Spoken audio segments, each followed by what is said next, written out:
Welcome to another episode of Bright Headed Publishing Patio Book Club.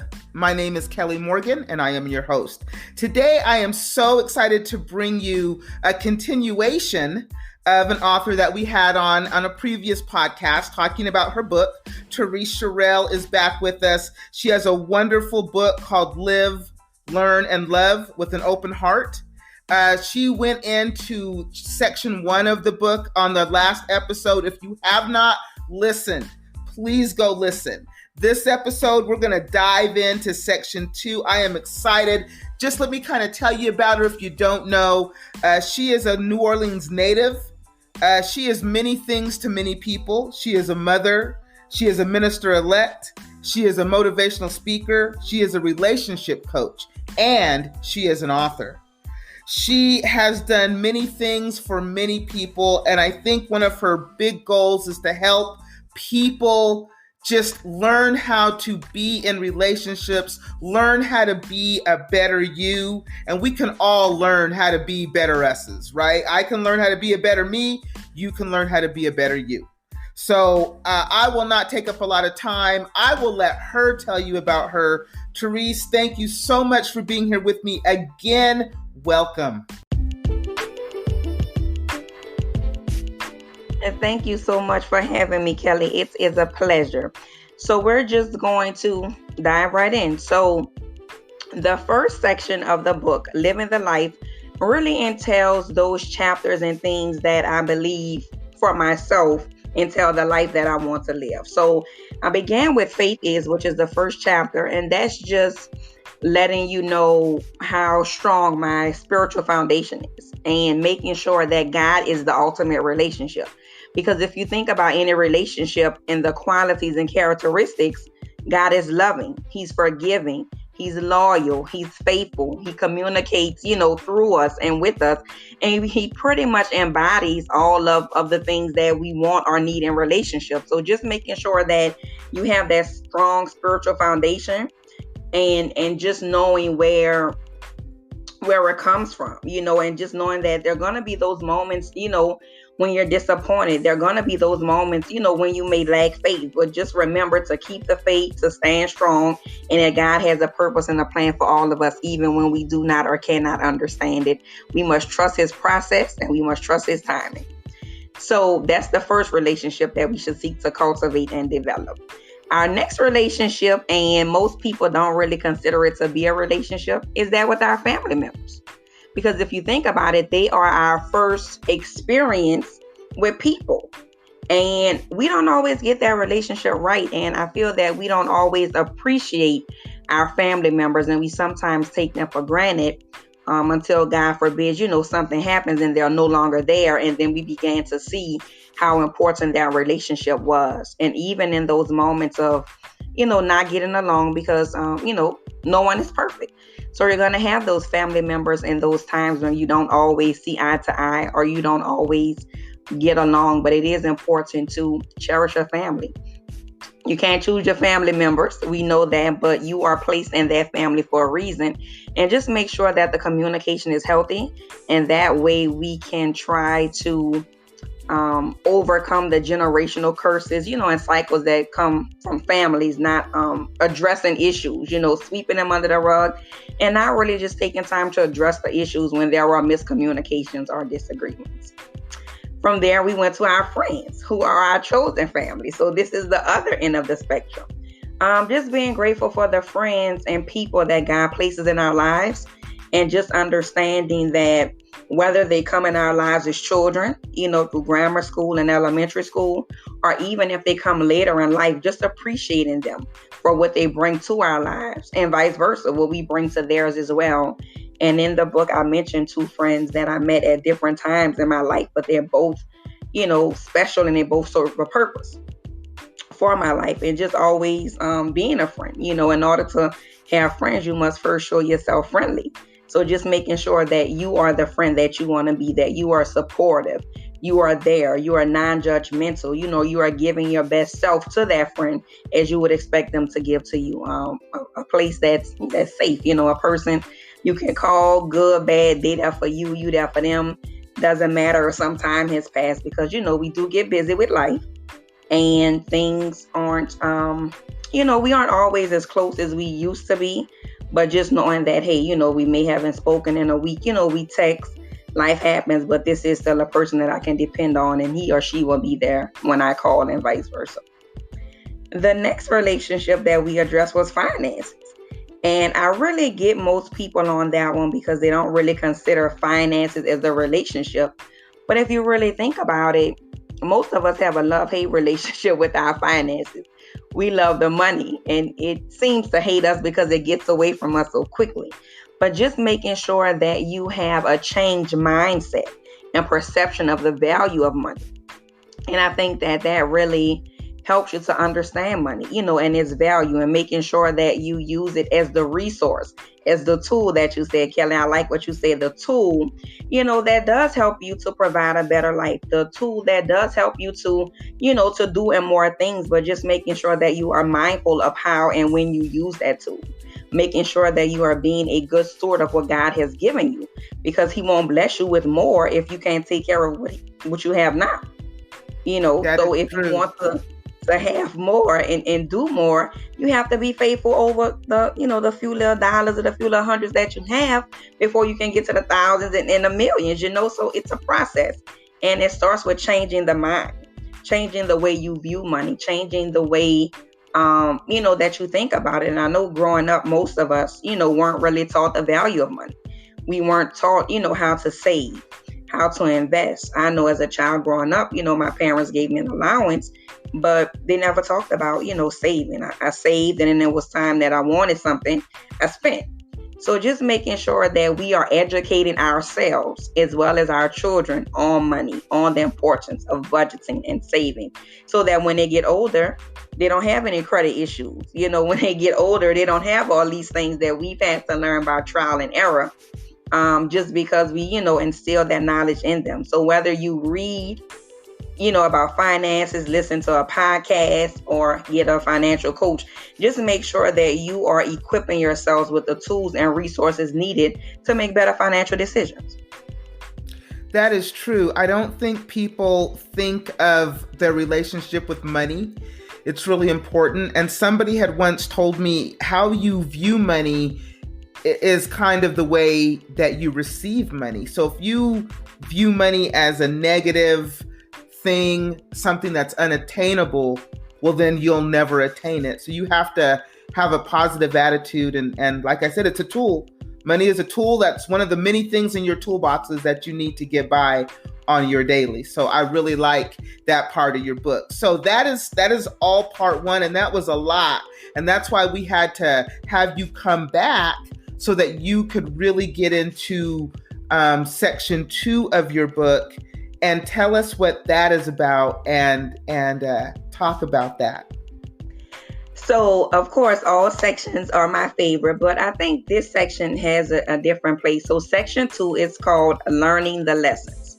So the first section, Living a Life.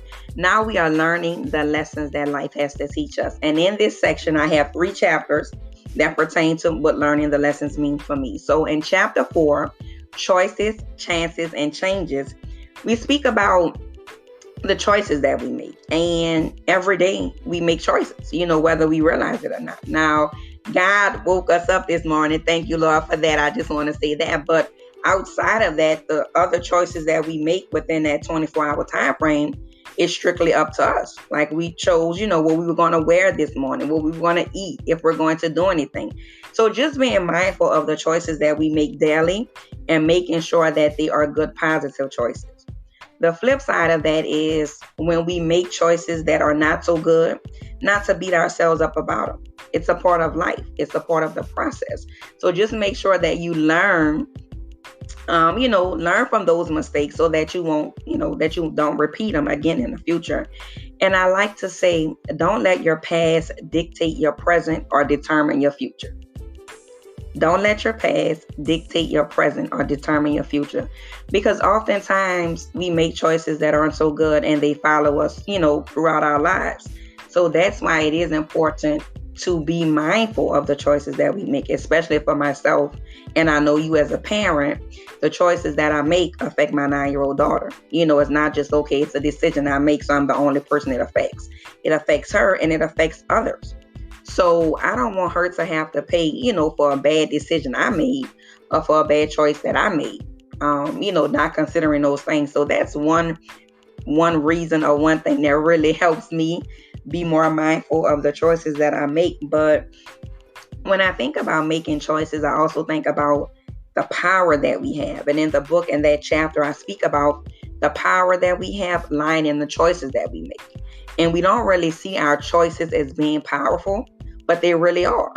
And also the lack thereof. So you can choose to do something, or if you choose not to do something, that's equally as powerful, because that's a choice. You chose to do nothing. So just making sure that whatever the choice is, that it's something that's positive and good, based on the knowledge and information that you can, and making sure that it won't have a adverse or negative effect on you or yourself or anyone, connected to you in the future.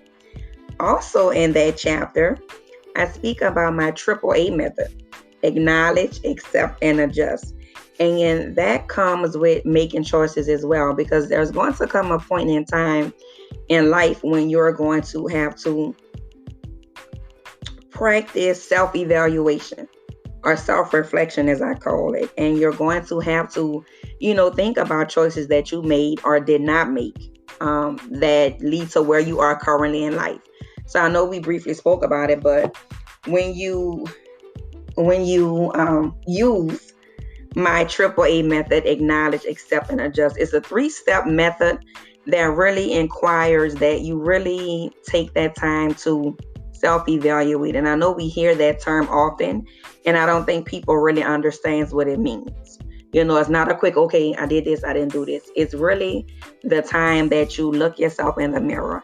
And I suggest that you really look yourself in the mirror, because then you can face the harsh, it can be harsh realities about us. And that entails the good, the bad, and the ugly, because there are going to be some truths and some realities about ourselves that we may hide from others, but we cannot hide from God or ourselves. And I think when we look in the mirror, we actually can, see that, look past this to actually see, with that tunnel vision, the things that we need to see about ourselves that require some work. So the first step is to acknowledge. And if you're familiar with any addiction program, AA, or any 12-step program, the first thing that you have to do is acknowledge that there is an issue. Acknowledge that you have an area that you may be deficient in, or lacking in an area that requires some work. And this is something that you're going to have to do throughout life, several times. However you want to do it, weekly, monthly, quarterly. It's not just a one time, okay, I'm going to acknowledge, accept, adjust one time, and then you're good, you're set for life. It's something that you're going to have to do often. And, as often as you want. It's a personal thing. But one thing that we did speak about, although it's self-evaluation, it's something that you're doing for yourself. You don't have to do it by yourself. You're going to have that support of family or friends, those people that you can trust and are confident in and can help you get there. So after you've acknowledged that you have this area that you need to work on, and I believe that there are some things that we all can acknowledge about ourselves, so that we can become better, because I believe that everyone's goal is or should be to become better in some area or aspect of their life. So after you acknowledge it, I just want you to clap for yourself right there, because we know that is something hard to do. Acknowledging those truths can be hard sometimes. So oftentimes we try to do, too much. We try to take big steps, when I believe that the little steps, are what count. So they say celebrate small wins. After you've acknowledged, celebrate. Like, I've acknowledged, okay, that's one thing out the way. So now I build up the momentum. I can keep going because I did the hardest thing. And that's where the consistency comes in. And you know how you hear when you want to start working out or want to start changing a habit or doing something, the biggest thing is to make up your mind that you're going to do it. And then once you do that, and once you start the process, you have to be consistent and determined and keep it up, and it'll be well. So but that can be one of the hardest things to do. is to actually be consistent, right? So you have to keep going, right? Because you have to keep going. You have to keep going. I'm sure through this change that you're going through, just acknowledging that you have faults is just a big deal, right? That's just huge in itself, because you have to be willing to admit a part about yourself that you and others may not like, right? So that's the first part. But then to be consistent, to make those changes, like you use the analogy of working out. Working out consistently is difficult. So I love what you're saying, because I think it helps reinforce what a lot of us already know. But sometimes you need to hear it from somebody else, like yourself, and that somebody puts it down in writing like you did in a book, and you can be like, okay, I know this, and now she's saying it too, so maybe now I'm really ready to start making those changes. Yes, that's very important. Thank you for acknowledging that part. So now we're going to accept it. And accepting doesn't mean that you're settling for it. Okay, I have this issue, I accept it, I'm just going to settle. That's just me, that's just this person. No, accepting means that, okay, this is something that I need to work on. I've acknowledged it, now I'm going to accept it. Okay, but why or who is stopping me, from getting there? Why did I allow this to happen, or how did I allow this to happen? All goes with the acceptance of it. So once you've done that, then you're going to adjust. Then you're going to make those necessary changes. Then you are going to seek help, from a trainer, from a doctor, from a lawyer, whoever it is that can help you, with the issue. That's when you make those adjustments, those changes necessary to get better. And it's a process, as we stated, it's a process, and it's not a one size fits all process. It's not a, 1, 2, 3 month process. Whatever the process entails and whatever it is for you, if you really want to get better and do better and be consistent and be determined and do these things, that's what your process is going to entail. You're going to have to trust the process. There are going to be those mornings when you don't want to get up, when you don't want to work out, when you don't want to get out of bed. But I think keeping in mind the goal, the end goal, your why, your reason for that does motivate you. And especially having that support system, a family of friends or accountability partners, that does help your process. So that's why I stated, just because it's something you're doing for yourself doesn't mean you have to do it by yourself. Because oftentimes when we think of self things, self-evaluation, self-reflection is just a personal, private matter no one, can assist with. And some parts of it are, but there are some parts that, you will need that support. You will need that accountability partner. And I think it's very important that you have and recognize who these people are in your life. So I would agree. No, I would completely agree. And I think that that is a good point in your book that people can really start to work on. You're right. I've acknowledged it.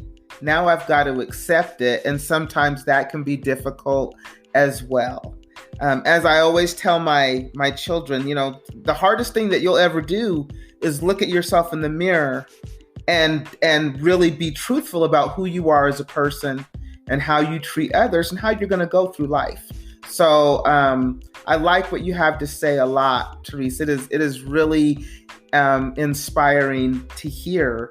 And I don't mean to interrupt, but I just had to throw that in there. So please continue. Thank you. Look, I'm glad I'm saying something that you can appreciate and that resonates with you. So still in chapter 4 and these choices, we're thinking about life. And I like to say that life is a journey, and I kind of liken it to a roller coaster ride. There's highs, there's lows, there's twists, there's turns. It's all over the place. Those roller coasters be all over sometimes, going fast, just doing all kinds of things. And when I speak about the journey, I think about the different stages of the journey, because I think about people who know where they're going. I think about some that are, still on the journey, in the process, in the middle. And I think about those that, really have no clue. They're just wandering about because they really haven't figured it out yet. But no matter where you are in life, the good thing is that you can always get back on track. You can always find your way, if you will. You can always make those choices that are going to positively affect you. And you just made this choice, and in your life, sometimes suddenly it just happens like that, because of one choice that we made. That's why choices are so powerful. And I speak about, if you make good choices, life can be good. If you make bad choices, life may not be so good. But it's just recognizing that when you make the bad choices, you can still learn from them. You don't have to beat yourself up about them. As I said, don't let it dictate your present and determine your future. Yes, you made a mistake. We're all human. We're all going to make mistakes. We all have faults, flaws, and failures. We're not perfect. So there are going to be those moments and those times when we don't always make the best decisions. And then we'll understand later, that hindsight is 20/20 type of thing. You don't know or see it while you're in the situation, but once you have a moment to step back and reflect, and once it's over, you can actually see where you went wrong or right, because it's not always, wrong. It can be good choices that we make also. So just reflecting on life and where you are now and where you want to go is very important for us. And another part of that is recognizing, as it relates to relationships, that people come into our lives for reasons, seasons, and lifetimes. And I think the problem that we sometimes make is because of our history, because we've had a child, because we've known this person for childhood, we want them to be a lifetime. And it doesn't always work out that way. It isn't always meant to be that way. And I think that once you can properly categorize the people, then you will be able to make, better choices. And when the relationships or friendships, end, you'll still be able to appreciate it. You won't be so bitter. You won't be so brokenhearted, about the breakup, that you missed the lesson, that you missed the blessing. So, maybe the relationship didn't work, but you had a child. Maybe the business partnership, you thought this was going to be forever. This was your buddy from elementary school. Y'all did this business and something happened, and, y'all kind of dissolved the business, and y'all friendship may have dissolved. So oftentimes we think of that one particular thing that happened, mostly the bad thing, and we forget about all the good that it represented. We forget about all the good, that it ever was at that point in time. And just making sure that we are mindful of people and the purpose that God placed them in our lives. So when I think about the reason, I think about, being in a particular point in time in life, needing something. And God knows what we need. He knows what we need better than we know what we need or think we need. So when I think about the reason people, I think about coming into our lives at the time that we need something.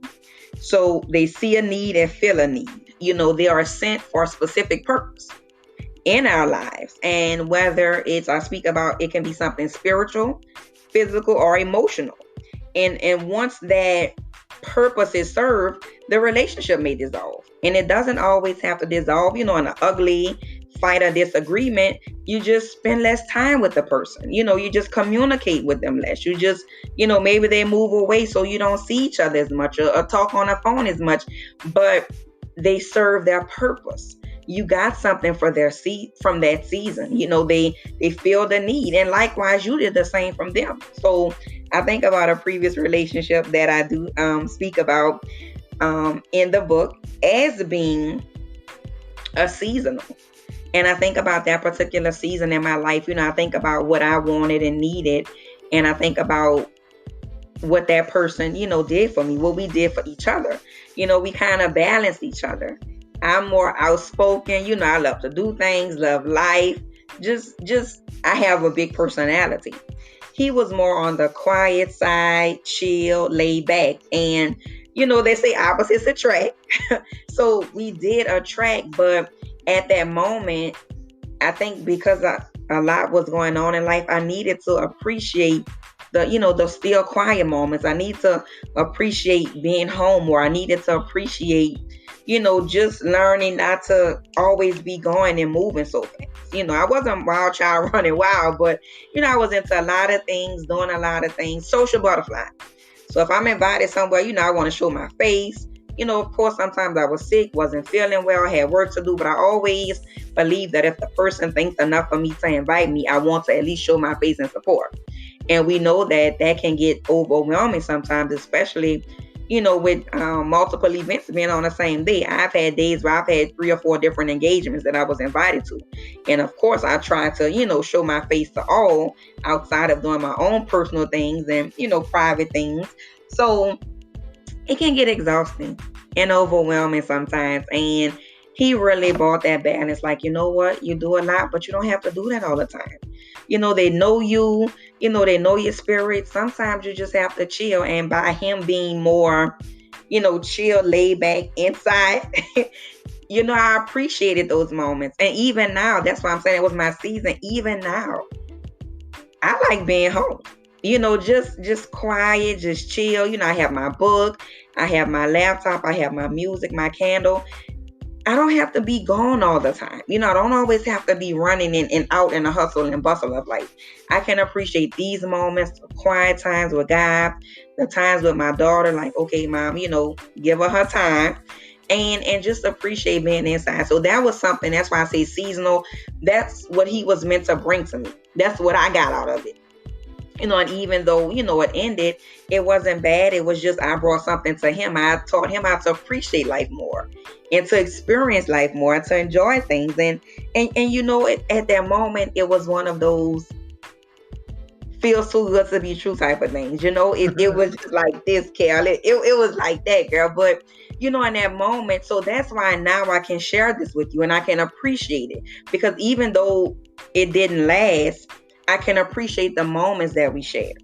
I can appreciate the times that we shared. I can appreciate the lessons. This is learning the lessons. So I can appreciate the lessons that situation, brought to me at that time. And even now we're cool. We still talk, conversate, chill, but it just wasn't our time in terms of being in a romantic relationship. And then, like I say, relationships aren't just romantic. So we did develop a relationship. Now we're on a casual platonic friendship side, but we still can appreciate the relationship that we have. So the last category in that is the lifetime category. And it's one of the most important categories, I would say, because these lessons that we are taught carry us through the lifetime. They aren't reason or seasonal. Even if the relationship ends or the person is no longer here, the lessons that they taught are still there because we'll never forget them. So I say we are meant to learn the lessons, love the individuals who taught them, and practice these lessons in other relationships in our lives. So just making sure that you are mindful of the people. And of course, when you first meet somebody, you don't know what category they're going to be in. You're not, you're just a reason, you're just a season. But as you allow time, to get to know the person, to develop and cultivate the relationship, in time, it will be revealed to you if they are a reason, if they are a season, and if they are a lifetime. And just appreciate it. Even if it's not what you want it to be, appreciate what it is. Appreciate the moment. Yeah, that's really important. I think people sometimes just come into your life to maybe point you into a certain direction, to give you a little bit of knowledge or insight, and then they're gone, right? And so right. I think you have to, I like the way that you said that, how you learn the lessons from all of the relationships that you've had, and try to look back on them and find, because you can pretty much find good in anything, even bad, you can find good, right? And so I think that's the thing about when you look at like a breakup, like you said, okay, it didn't work out, but this is what I did learn and what I got out of it. And maybe this person was supposed to point me in this direction, and only be here for a little while. I think sometimes people try to hold on to relationships that they're not meant to, and that can be incredibly damaging. So I think it's important to, I like it. Say it again. Seasons. Say it again. Reason, season, and lifetime. Reason, season, and lifetime. That's a good way, because sometimes, and you can put people into those categories. As you're sitting here talking, I'm listening to you, I'm thinking, that person would be a season, right? Or that would have been a reason. Or Right. that's funny how that, you're right about 2020 being hindsight. So, sometimes we're blind. In the moment, you are blind, right? Yeah. You don't see what everybody else may see. And so being able to look back and take those quiet times and reflect is really important. And I like the way that you put that, because a lot of us forget. I think COVID has given us all quiet time, more so than we ever thought we would ever have, to reflect and to try to, hopefully better ourselves in these times. Because really that's all we have, and to stay positive and hopeful. So I like the message that your book has. Again, I don't mean to interrupt. I'll be over here just listening, and just you just make me think. So please continue. Thank you so much. I like this. So now we're still on choices, right? And we just talked about the good choices and recognizing that people are placed in our lives for a reason, season, and lifetime. And now we're getting on the choices. So just as you can choose to be in a relationship, you can choose to be out of a relationship. So this speaks more toward the toxic behaviors and traits that I believe we all possess at some time, and being able to recognize them. So, all relationships aren't good for us, whether it's a friend, whether it's, family member, whether it's a friend, business association, a partnership, or a romantic relationship. And being able to recognize the signs and being able to recognize the characteristics and the behaviors, that's a part of our choice as well, because sometimes we have those warning signs, those red flags, but because of our history, because of our wanting the person to be in the category that they should not, we're sometimes blinded. It's just funny, I put my hands over my eyes, we're sometimes blinded to that because of the relationship that we have with the person, and sometimes we don't get out in time. So in this particular section, I speak about unhealthy relationships. Why do we choose to stay in them? What makes them unhealthy? What makes them unhealthy, and what makes them unhappy? And that goes in line with the choices as well. All of it is a choice, and just being able to be mindful of the choices we make and don't make, and paying attention, because the signs will be there. You just have to pay attention to them. And oftentimes we ignore them. And although there is no such thing as a perfect relationship, I do believe that there is a perfect relationship for everyone. And this goes with acknowledging that while all relationships are not created equally, each one will teach us about life, ourselves, and others, as we just shared. So what works for your relationship may not work for mine. But just being able to acknowledge that and recognize that if it's working for you, good. Like the saying goes, if it ain't broke, don't fix it. So if it's working for you, your friends and your family may have opinions, and they are looking out for your best interest. I would like to say that, but it's their opinion. If it's working for you, then stick with it. And on the flip side, if it isn't working for you, then you have a choice you need to make. Is this something worth working for and fighting for? Because relationships are going to require work and time and effort. They aren't going to be easy all the time. There are going to come those harsh moments, or those disagreements, or those things. It's not going to be sunshine all the time. We know that. It's going to be some joy and pain. But you and your partner have to decide, is it worth it? Is it worth fighting for? Is it worth, sticking in there? Sometimes you have to let things go if it isn't working for you, and being able to know that time, being sensitive and having that spirit of discernment, I want it, but it's not really the best thing for me, because you don't want to lose yourself, and get caught up in it. So it's just very important that you pay attention and be mindful. So next we're going to chapter 5, commitment to cultivating relationships. And this is very important because you have to be committed to it. And just making sure that the relationships that we engage in are healthy and mutually beneficial is very important. So in this section, I provide some basic components or elements of what constitutes a successful, healthy relationship. I speak about communication. Effective communication is at the top of the list, of course. Honesty, trust, support, forgiveness, having common values, sacrificing, and all these things it's not an all-inclusive list, I'll say.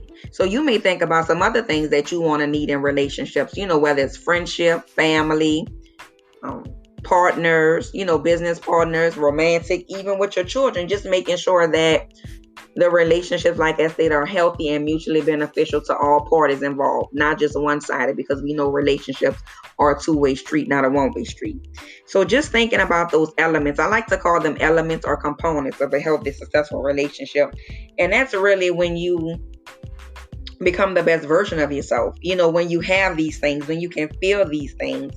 And relationships can be as simple or as complex as we want them to be. The reality is most of us learn about relationships through trial and error. You do what works. You make some mistakes, you make some mess ups. And although my book is about relationships, it's like if there was a how-to guide on relationships, I think the world would be a better place. But because it's not a one-size-fits-all, because it's not all relationships, are the same or across the board, you do have to learn about them as you experience life. So that's why this section is learning a lesson. So these are the lessons that these relationships, the good, the bad, and the not so good, have taught me not only about myself, but about others. And being able to recognize relationships are beautiful flowers that must be cultivated and watered by time, love, attention, and even transformation. So relationships are change. They aren't going to stay the same.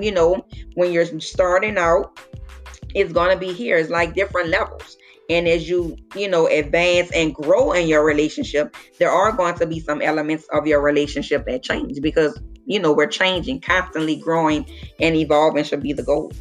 But one thing that I share in this section, one fear that I have, is that I don't want to lose myself. And I know sometimes is we women wear many crowns, and we're mothers and wives and entrepreneurs and employees and businesswomen. We kind of lose ourselves sometimes and put ourselves on the back burner. And one thing that I've always tried not to do in a relationship is lose who I am. Lose who Teriece Cherell is and get caught up, in the hustle and bustle of being someone's mother or being someone's girlfriend. Not a wifey yet, yet YET, your expectancy time. So I'm not a wifey yet, but I will be. But just making sure that, you are still able to be your unique individual self. You are still bringing yourself into that relationship. And as I say, they're going to take time. You're going to have to spend time with that person, get to know them better. And sometimes the more you spend time with the person and get to know them better, one or two things can happen. You can realize how much you love this person and want to be with them, or you can be like, this isn't really the person who I thought he or she was, and it could be good or bad. It just depends on you and where you are. But it comes with taking that time. You're not going to know this overnight. It's not going to be, wow. I mean, some people say that. I haven't experienced it yet, so I don't know. But I do know that whatever it is going to take time. You're going to have to develop it and cultivate it and water it. And while you're doing that, make sure that you're still cultivating and developing and watering yourself, because you want to have a healthy balance. So some other elements with that are respect. You have to respect yourself, and you have to respect your relationship, your partner, your spouse, your children, your friendship.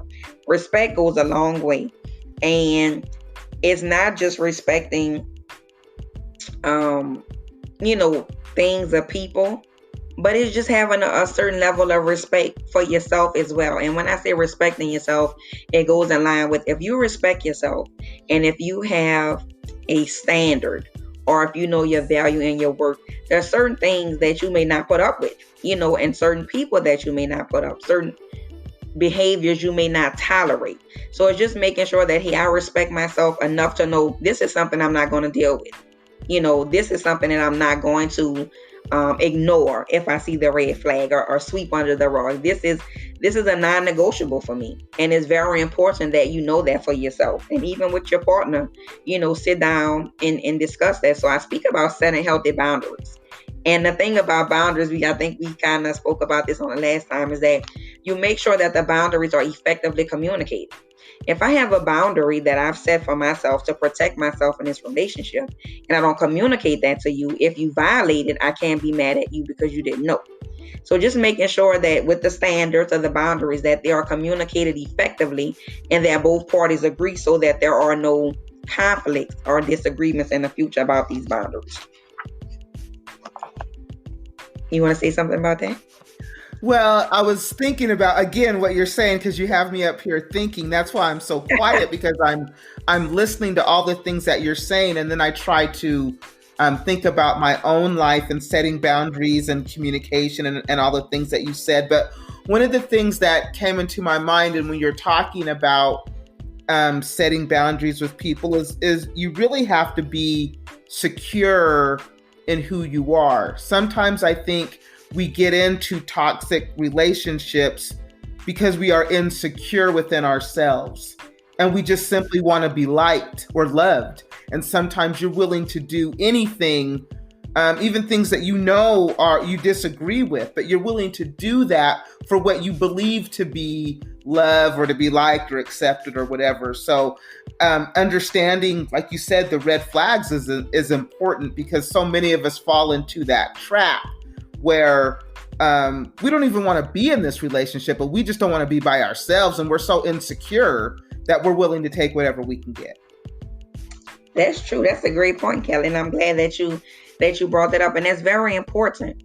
And that goes with, like I said, respecting yourself, loving yourself, knowing your worth and value. Because when you do that, there are going to be those behaviors that you're not going to tolerate. There are going to be those things that, hey, if it's this, I'm going to run far and fast. I'm going to get away, because you've been there before. You've experienced that before, and you know that that's not what you want to experience. So, like I said, relationships are going to be different, and the things that we need in them are going to be different at different times. But just having that basic, that basic list, those basic elements of the things I shared earlier: trust, communication, effective communication, honesty, loyalty, forgiveness. All those things are going to be important throughout the relationship, no matter, what type it is. Just making sure that you are at a place that you want to be in those relationships, and just making sure that relationships require sacrifice. That's why you have to be selfless in relationships.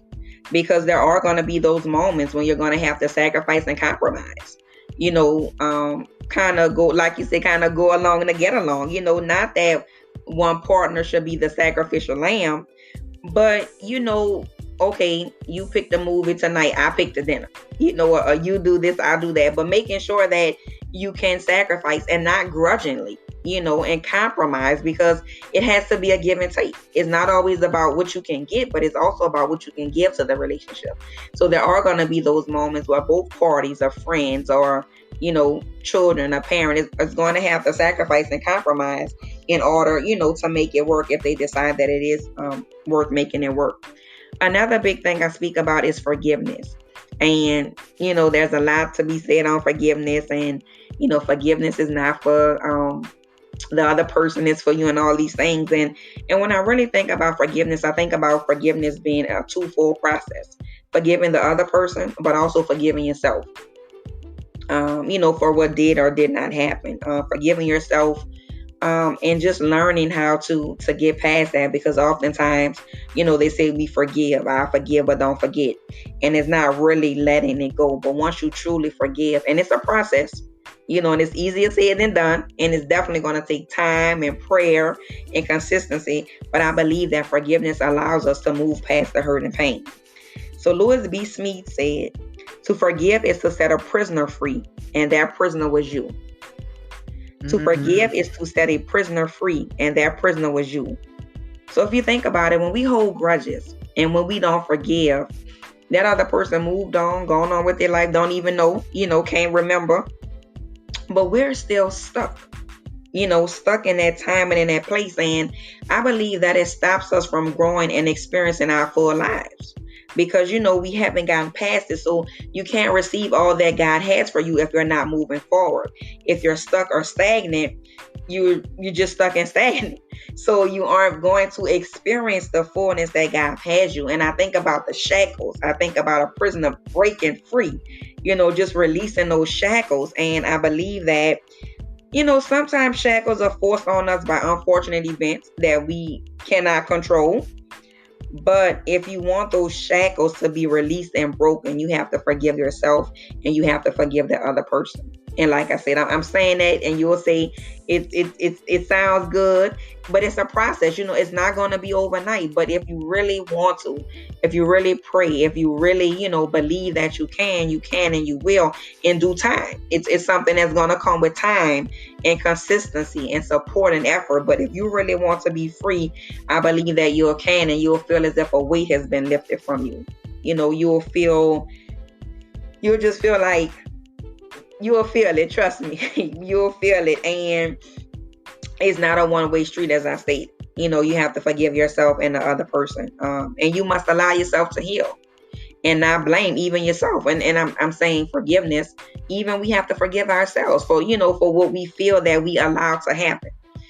Sometimes when things happen to us, we want to blame ourselves and throw ourselves a pity party for whatever reason. But we have to also be able to forgive ourselves and release that power that the lack of forgiveness has over us. Because I believe it's like a power. And as long as you have not forgiven, the power is over you with the shackles. But once you do forgive, the power is released. The shackles are released and you are actually free. And I believe that. So just making sure that, you're in a place where you can forgive and you are ready to forgive, and just making sure that you can. So also in that chapter, I speak about the power of connections and being connected to the right people at the right time. Kind of goes with the reason, season, and lifetime aspect a little bit, but it just goes to God placing people in our lives and making sure that you're connected at the right time and being in alignment in order for everything to work.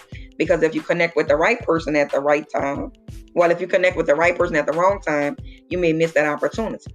If you connect with the wrong person, even if it's at the right or the wrong time, still gonna miss out. But if you can connect with the right person at the right time, then you'll begin to accomplish things you never thought possible. Like we connected right here. This is the right person and this is the right time. And look at what we're going to accomplish, because our listeners are going to listen to this and they're going to gain some knowledge and some wisdom into relationships. And they're going to think about the AAA method, and they're going to think about the choices that they make or don't make. And they're going to think about, self-reflection and self-evaluation. They're going to think about how they can get better in relationships, how they can become a better version of themselves. And it's all about being connected to the right people at the right time and just understanding the power that those connections have, and allowing them to do what they do. I speak about people having the it factor, and some people have it and some people don't. But I believe that we all have it, but the it that we have is different. So your it is going to be different from my it, but we all have that thing that just has people, naturally gravitating toward us and wanting to find out those things about us. So that's very important. And that is important, because I don't think people realize that they all have an it factor. I think as a society, and I'll just throw in my 2 cents, we tend to put people on pedestals because we believe that they have things that we can attain: money, fame, whatever, notoriety. So we put these people on pedestals and we kind of, in a way, kind of worship them, right? We want to be like them, right? As opposed of just saying, well, to me, all of those things are attainable by anybody, depending on what you believe you can do, right? And, and you don't have to necessarily, it's nice to admire somebody and appreciate their gifts, but I don't think you have to believe that only they have those gifts. Everybody has gifts. It's trying to figure out what your gift is. And I think you do that by finding out who you are, as you say in your book. So it kind of, again, you have me over here thinking, because it really makes sense. I'll say one thing about all books that try to help people be better people. Mm-hmm. In order for any book to work, in order for Live, Learn, and Love with an Open Heart to be effective for you, you have to want these things. And I think some people get books and think it's gonna happen. And you're right. You've said this more than once. It's gonna take time. And I think I know myself, I'm an impatient person. So when anybody says it's going to take time, I'd be like, well, how much time? Right? Right. Because I need to know. But I understand that it is a journey, as you say. And when you say it's a journey, well, then journeys can be forever, right? Right. Journeys may never end. And so I think you have to put it in perspective and know that it's not going to happen overnight. But I believe with everything that you said, if you really take these concepts and implement them into your life, that you will see changes. Thank you so much. So the last most important thing in this section is communication. And, we speak about that very often, and you always hear me say effective communication, because communication is one thing, but effective communication is something else. And communication is more than talking and listening. As we're doing now, it's the body language, it's the rolling of the eyes, the smacking of the teeth, it's the looking away or being, in your phone, not really paying attention. So it goes beyond just talking and listening. It's the nonverbal, it's the written, it's the verbal, it's making sure that the communication style of your partner, of your child, of your employer, because everyone communicates differently. And if you want to decrease the lack of communication, you have to be mindful of how you're communicating, the message that your body is sending, and trying to avoid these destructive behaviors, because we all exhibit them at some point in time. And just making sure that your communication is healthy. You always tell me, I'm very big on being healthy and effective and mutually beneficial. And it's just making sure that you're mindful of how your mind and body communicates to people, what it says or does not say. And what it does not say is very important. It's almost as important as what it does say, because you can pick up on that, and then that can lead to misinterpretation, that can lead to disagreements, that can lead to things. So it's just very important that when you express yourself, you make sure that you are giving that eye contact, that you are paying attention, that you are present in that moment, and making sure that what you're saying is being interpreted the way that you mean. So I say what you mean what you say. And we kind of spoke about that the last time. I'm saying this, but you're hearing that. So that means somewhere, we had a breakdown in communication, and something was lost because you didn't interpret it the way that I meant for it to, to be taken. So just making sure that you can effectively communicate, and that the communication style of your partner and of yourself. And it's one of the tools we'll have to master if you want to be successful.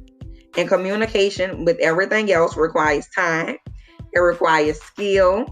It requires attention. And you must be focused. You must be focused on it. And as it relates to my tips, being present in that moment. So right now, this is our moment. You and I are speaking. We're not worrying about what we're going to do when we get off this episode, but making sure that in this moment, we are communicating effectively and we are understanding each other. We are here, with what's going on. So that's very important. Just wrapping up that communication, and we can talk all day about communication, but as I stated, it's just as important, the nonverbal, the body language, the things that we aren't necessarily speaking verbally that are as important as the verbal, and just making sure that your body communicates, something good that you want your partner or, spouse, children, whatever, to understand, so that you don't have these unnecessary disagreements or things that can be taken out of context. I would agree. You talk about communication, and in today's world, people tend to text a lot. I think a lot can be lost in a text. I think they can be misunderstood, and you tend to put your voice and feelings behind a text. Yeah. And that's not what they meant. And so I really think when you are in a relationship, sometimes y'all, texting is not the way to go. Sometimes you need to pick up the phone and have a conversation to make sure that you're being understood. So that is my advice. The texting, especially when you're really trying to communicate with somebody. It's great. I'm not saying texting's not good. It has a place and a time. But sometimes, y'all, texting's not the way to go. Not the way. I love that you brought that up, Kelly. I love that you brought that up. And I speak in a book. It's funny how I can hear, like you said, it takes on a voice. So although it's a text message, in my mind, I can hear you saying it. And then, like that can be like, hold up now. It can be a good or a bad. But I would say definitely if it's a personal matter, or a business matter, definitely face-to-face will be first. But if you can't, picking up the phone. That's even better than email, because email can be similar to texting. That can take on the tone. You want to have a professional tone, in your emails if it's for business. But my first thing would be face-to-face if possible. I can see you, I can look at you, you're not here or there. That would be my first. And then, like you said, texting, something quick, but something serious about our relationship, friendship, business partnership shouldn't be relayed in a text message. Wow. So section 2 was full of great information. There is one more section of the book. So we are going to actually record another episode so that y'all can get all the great nuggets and the blueprint, as I've been calling it, for relationships in section 3. As always, Teriece, I like to always have my authors kind of leave us with some knowledge. So, what words of wisdom do you want to leave with the listeners for today? Oh my God. Kelly, I just want the listeners to be mindful and to make sure that they realize that the power lies in their choices. And, don't be so stressed out about it. But yes, of course, you should try to make good choices. But even when we don't make the best choices, remember, don't let your past dictate your present or determine your future. Learn from that choice. Maybe it wasn't. I'm not saying just go around making bad choices. I'm going to learn from them. But just make sure that you realize that the power lies in the choices that you make or don't make. So therefore, when you make choices, be mindful. Really, take the time to think about the effects that this choice is going to have, not only on you, but to anyone else, that is connected to you, your children, your employees, your family, your friends. If it's a choice that you're going to think second or third about, it might not be a choice you want to make. And ask God for wisdom, for that spirit of discernment to know that this is the right decision, to know that this is the right choice, and be open to change, be open to, that's the right choice, at this time. But, given a different time or different circumstances, maybe a different choice will be made. But just making sure that you learn, just making sure that you incorporate some of the elements that I've spoken about to help your relationships, that you forgive yourself, that you love yourself, that you allow yourself to learn the lessons and appreciate the lessons and blessings from the relationships. Even the ones that don't last, get the lesson and get the blessing and take that on into your future relationships. So just making sure that you are in the right space for yourself, that you can be able, to get these things and to receive these things with an open heart and an open mind.